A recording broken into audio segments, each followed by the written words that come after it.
Hi, I'm Diana. And I'm Susanna, You're listening to Global Caveat, the podcast where we demystify global health. On today's episode, we'll be exploring the role of creative arts and storytelling in fieldwork. With guest Joie Ha, a data manager at Book Trust, a literacy organization.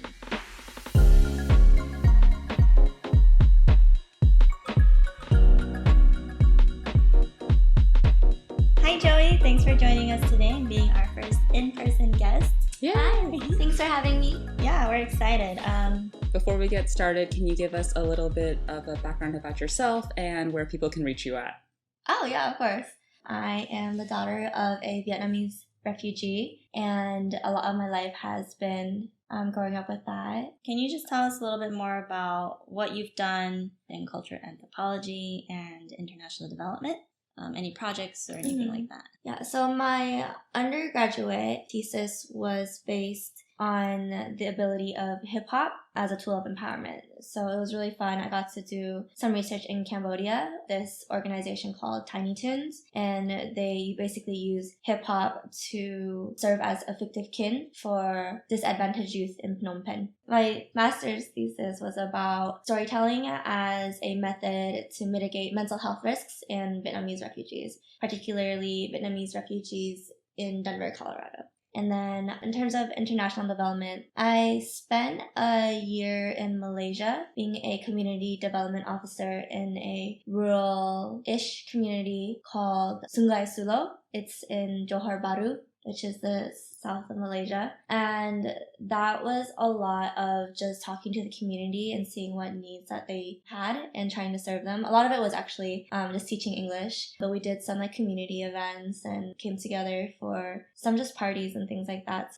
Recently, I am doing some work with literacy, so more like on a national scale as opposed to international. Great. So I think those are really interesting because, at least for me and Diana, we're in public health or global health, and it can be very science heavy. And a lot of the work that we do when it comes to people's health, we automatically think more of the sciences, or people tend to, I think. I think there is this really beautiful side where the arts and the creative aspects are really important and can be very impactful. Yeah, I mean, if you even go back to the birth of global health, really, it's just a combination of various fields together. So there's anthropology, sociology, medical field. So it's really encompassing of all of the different things. And most people just associate with medicine now. There's like a huge area that people seem to forget about frequently with anthropology and sociology. Right? Yeah, and I think this time that we have together would actually be really insightful for people who may want to have crossovers or work in global health or maybe interested, but they don't know how. And I'm like, that's the beauty of global health, at least in my perspective, is you can bring so many interdisciplinary teams to do this kind of work because you don't have a background in public health, but it would be very common to see global health practitioners working with people like you who've done all this great work. Yeah, absolutely. I think health is a very complicated thing, and to really tackle it, you need to see it from multiple different angles. Like, you can be a technically healthy person, but then you have to talk about things like mental health, like, and how do you measure how satisfied you are, how empowered you feel, which are just as important as your risk of diabetes, to say. Right. Yeah.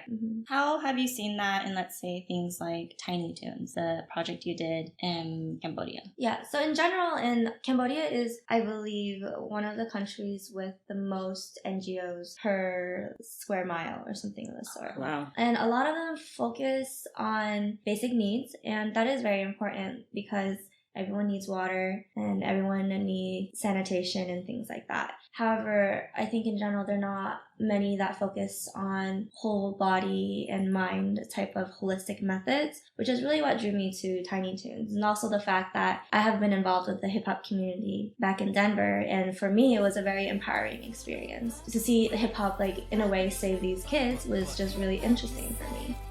Yeah, so the program used hip-hop as an initial draw, and it didn't really focus on things like water and sanitation and things like that, but it focused on having a support system for these children, which is incredibly important for these type of children because a lot of times they are drawn into gang activities. And a lot of Tiny Toon students used to sell drugs, or they used to be a part of gangs, just like living sort of a street life. But hip-hop was able to draw them because hip-hop comes from the street. So they could relate to it on that level. They come to it because it looks cool and it's like popular and there's friends that you can make. But among that, they also have these really great mentors, and they have classes that teach like HIV/AIDS prevention, how to use the internet, and along with like hip hop disciplines like DJing, breaking, graffiti, and things like that, and MCing. So it was overall a really great experience because it showed me how important having like a healthy soul is in that situation. You can be provided with like the basic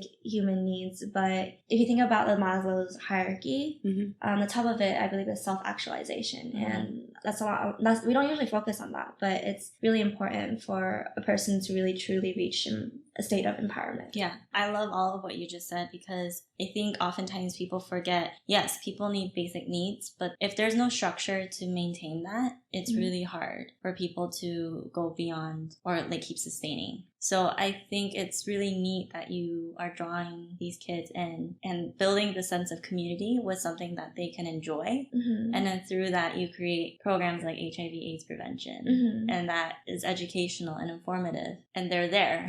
Right. Yeah. They're there because they love the hip hop, and then but everyone there is just invested in their overall growth. And then a lot happens when like they have struggles at home or anything like that. Like mentors will come out of their way to help out with that or make sure they're fed and things like that.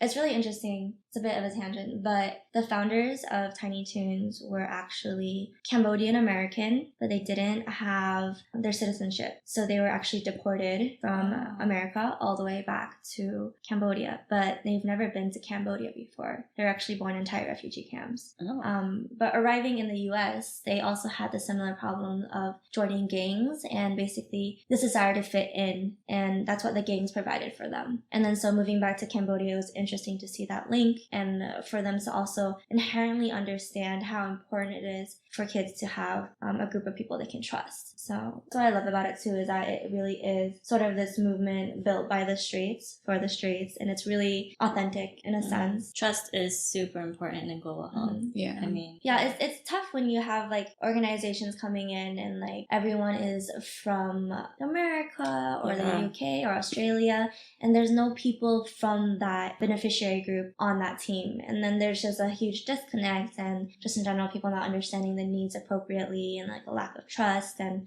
just things like that. Yeah.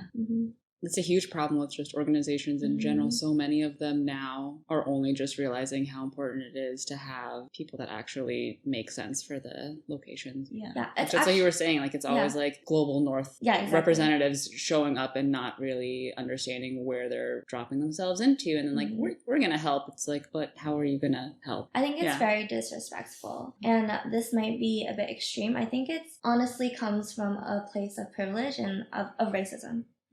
Like working abroad, you see that there are these microaggressions that people will continue to propagate in the communities that they're working with, and it's really upsetting. I know a friend who was working with this person who did a lot of work in Uganda and Rwanda. He's like the CEO of this NGO, and he came back and he was really sick. And he was like, "Oh, but haha, it's not AIDS. Like it was some joke." Yeah, and then I get it. You get it all the time in the field. It's like really a big shame. And I had this superior in Malaysia who was German, and they really liked her, so they moved her up the ranks pretty quickly. But honestly, she was pretty racist. She came to visit my site. One of the first things is she talks to my volunteer who wanted to be placed in a Aboriginal village, and she was like, "Oh, look at the Chinese people here. They are having a ton of Chinese New Year celebration. They have so much culture. If you were placed in the jungle, they have no culture there." And wow. How do you even make that assumption? Yeah, it's ridiculous. The people that work in the field are there's a lot of like there's so much like racism and sexism in the field. It's really a shame because you would expect there not to be. And later she was looking at me and like observing my site, and she's like, "You're doing so well. Like your community loves you." And then I was like, "Thanks." And then she was like, "I didn't expect you to." And I was like, "Okay, you could have just stopped there." But she kept pushing it. And then she was like, "Oh, this other person who visited you said that you were doing great, but I didn't really believe her because you're so young. You're just so young." So really what was coming out was her assumption and her stereotype working with people that look like me, so Malaysian youth being incapable of doing good things for the community. And that was very painful to hear, because you're working for this organization, but you don't think that the people you're serving are capable of empowering their own communities, that they need you. That's like a huge problem in the industry. Yeah. I think the idea and the romanticization of working in the field is, people think it's great. People think that you learn so much. And I mean, the stories that you hear back is, wow, like I learned so much about myself. And it's still very centered on the individual. It's never like, I've learned so much about this community or this culture, I'd love to figure out a way to like help in a way that actually makes an impact. I learned so much about myself. I'm a better person now. Like, what actually made you useful in this community, right? Yeah. Not just like them teaching you stuff, because I'm sure they did, and that's great if you feel like your eyes are open to new things. I think that's valuable. But like, also not to say that those experiences are bad, because there are plenty of people that go on those experiences, come back, and they're like, wow, I really want to make a difference, right? So it's all about how the person interprets that and like what they take away from it, because there are plenty of people that go out and then their worldview is changed, and then they want to make an impact in a way that actually works in those different communities, and then finds organizations or different groups that they've met that are usually local run or something like that, and then they do a lot of good. And then there's also the ones that you see frequently, like, well, trying to adopt a bunch of babies that, like, you know, so it's not like saying those are all bad, but unfortunately most of the times it comes out as not great. And I would also argue that your self-empowerment and self-growth should not be achieved on the backs of less privileged people. Like, your self-empowerment is important, but you should be doing that without harming other groups. I think for anyone that's interested in international development or working in an international space, if you're applying for something, it's really important to question yourself first and be like, what can I offer that a local with similar qualifications can't? If like they're looking for someone that does like data management, what can I offer that's better than what a local can offer? And I think it's really important for us to think this way, that we shouldn't be trying to go out and save the world and taking opportunities away from locals trying to better their own community. So it's a big thing. It's like, what can you offer that the community can't offer itself? So I'm going to try and tie it back to how we try to do that in the creative arts, right? Because that's a lot of what you've done. And you mentioned how you did a little bit of work in storytelling among Vietnamese refugees. So can you tell us a little bit more about what that looks like? So this project was very personal to me because my mom's a refugee from Vietnam. She's ethnically Chinese, so it's a bit complicated there. But in short, she arrived in Denver after the fall of Saigon, and my family really built themselves up from nothing. So it was a very personal research to me. And even though the refugees have been resettled here for a while, you'd imagine the mental health to have improved drastically, but really it's not too much. Mental health isn't something that's addressed by the Asian American Pacific Islander community at all. It's stigmatized. It's embarrassing. It means you're weak. You're losing face. Taboo. We have this thing where it's like you lose face, and it means that you lose like your standing, right? Your reputation. And having a mental illness is something like that. So when you have a refugee that has undergone trauma from seeing things like rape, running away from people trying to shoot at them, being displaced from their homes, crossing an entire ocean where people are dying left and right, that trauma itself doesn't go away very easily. And then you pair that with this fervent like desire to repress all mental illness in the community. It's a really bad cocktail. There is this one Vietnamese old man who came into the hospital saying that he was having heart issues, and the doctors gave him a look and said everything was operating normal, and they're like, oh, maybe he's depressed or anxious. So they used the scale that Westerners normally use, and they found that there was nothing wrong with him. And then I think they're doing some tests on his stomach, and he went to the bathroom and jumped off the window and killed himself. And so these like mental health issues are definitely a problem within the community, and the fact of the matter is we don't have the right tools to treat them at this moment, or we don't have enough of them. And it's currently our Western way of measuring mental health also doesn't apply to our communities, because our communities we would be like, oh, my head really hurts, my back ache, whereas other people would be like, I'm really sad. Like we somaticize our symptoms.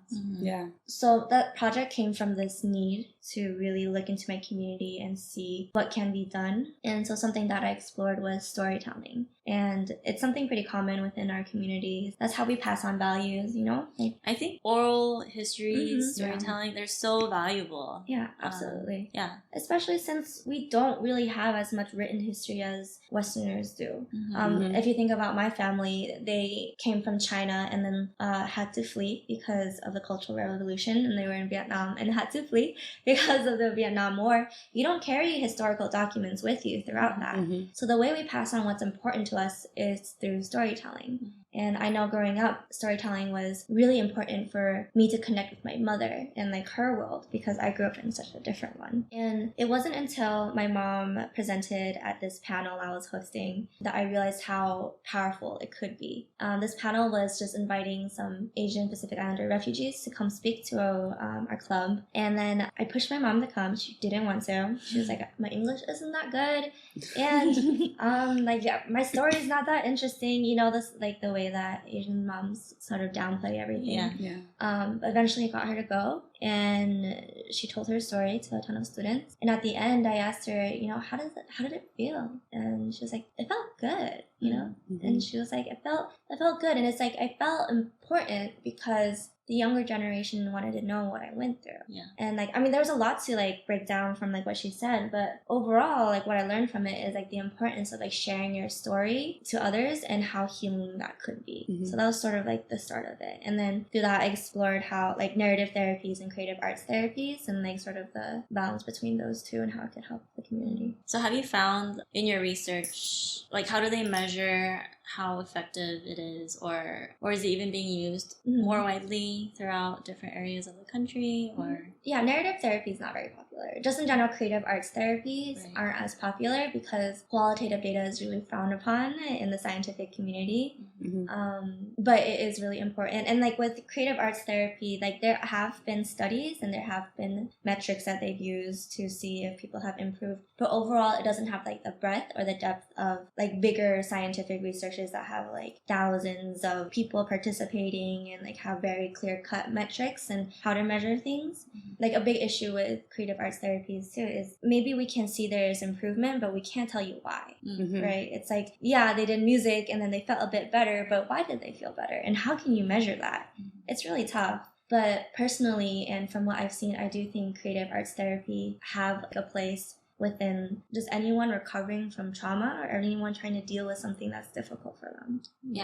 I've definitely seen it more commonly in my research with internally displaced Syrians, right? And they're going through the war and everything, and particularly with children, because sometimes children don't have the vocabulary to fully process and express to a therapist, like, this is what happened and this is how I feel and this is what I think that I need, blah, blah, blah. I mean, it's hard enough for an adult to do that. Like, I have a hard time doing that. But they have like these art therapies. I don't want to say sessions because it's more like it's like a school setting, right? And they have these kids come in and they do like drawings, they do like play enactments, and through that the therapists are able to get an insight on what's going on in these children's minds and emotions, and then really tailor what they need based on that. And also the kids find enjoyment and community, which is super important in mental health. Like finding a community that you can lock into is really important, and then being able to grow in that space is important because there's that foundation of trust, like we've been saying. Yeah,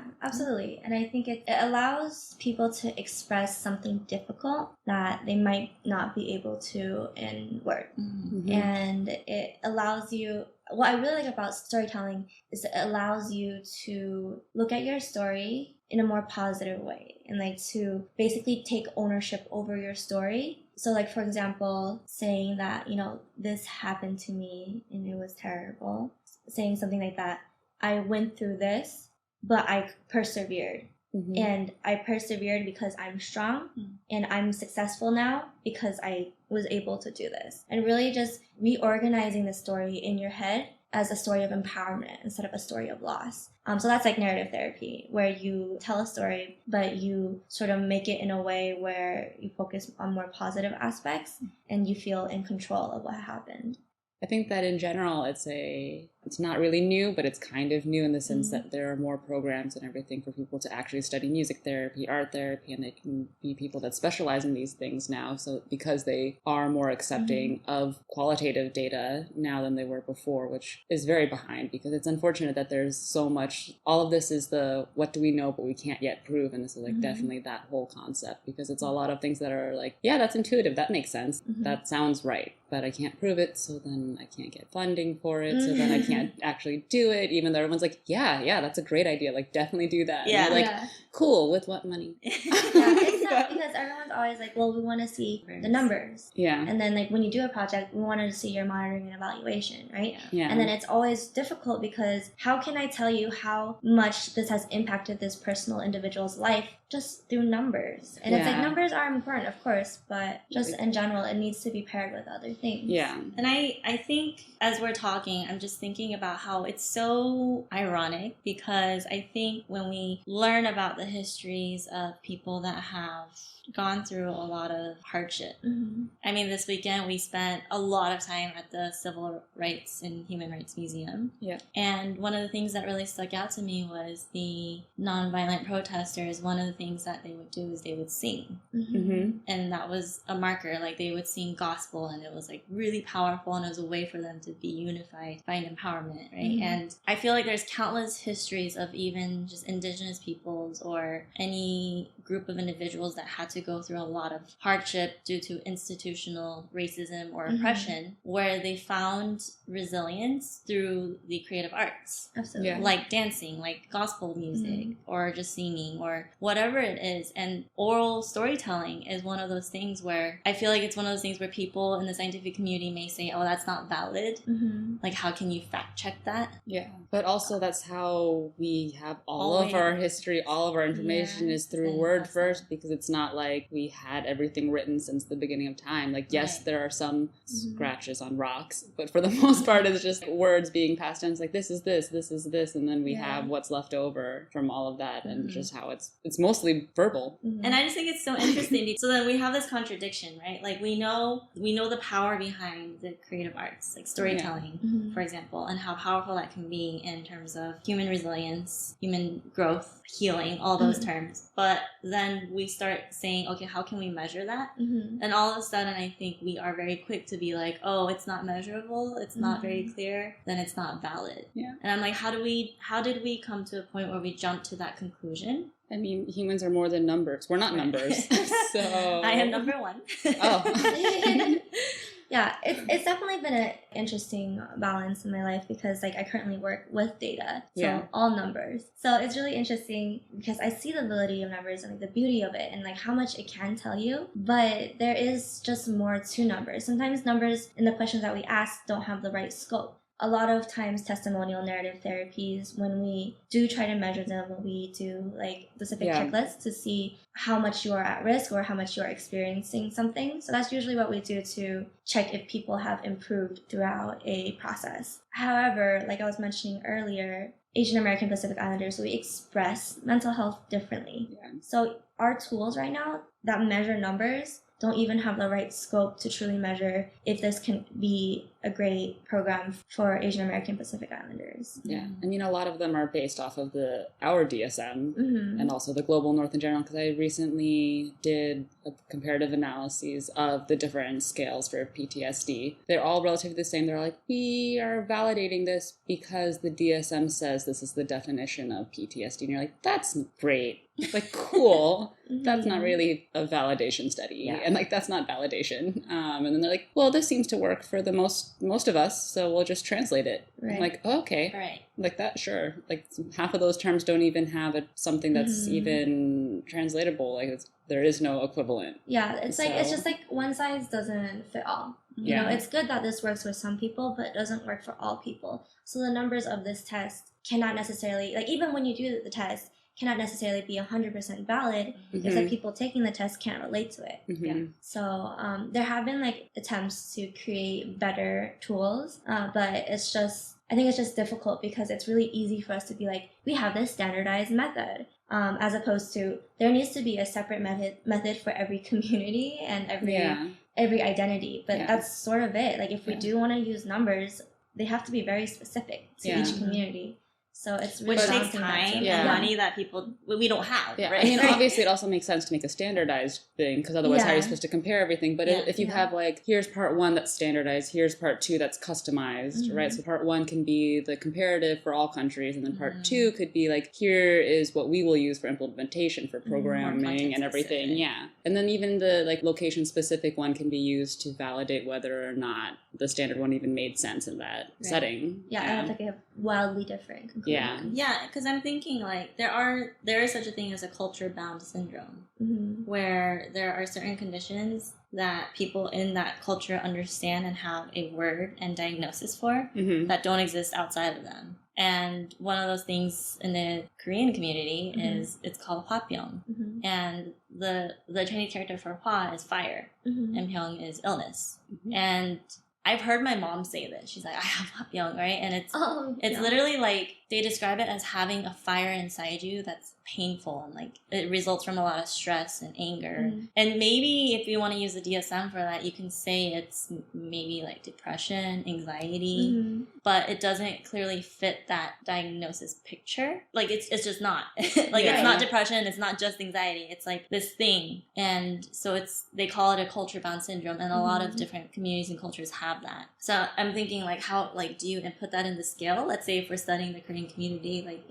you know. Yeah, so there have been attempts for the Vietnamese American community to create a scale that is specific. I think the most widely known one is the Fan Psychiatric Scale, and it basically, number 1, it's in Vietnamese, so that's already a plus. And number 2, it uses Vietnamese idioms, like what you're talking about, to describe certain symptoms, like as opposed to like on a scale of 1 to 10, rate your anxiety, which like your mom might not truly understand. I'm not anxious. Yeah. This is just life. Right. But you have hot air inside of you, and she'd be like, oh, yeah, I have hot air. Right. Yeah.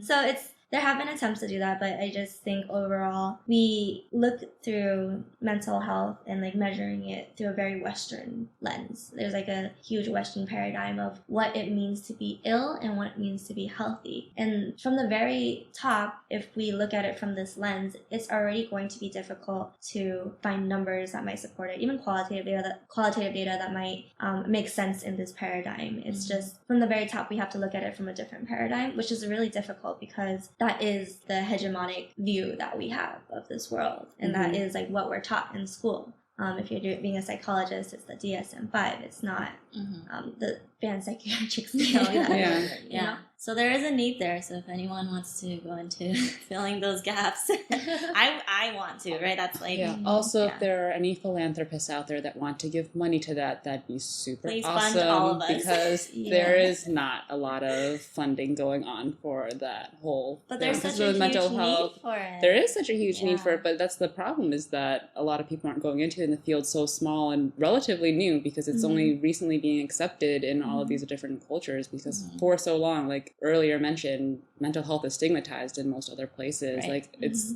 stigmatized here in the US. It's stigmatized everywhere. Mental health is not accepted. So it's only like, oh, like that's a problem. So now people are starting to be like, let's like think about that, but also let's not talk about it too much. But then you're like, what?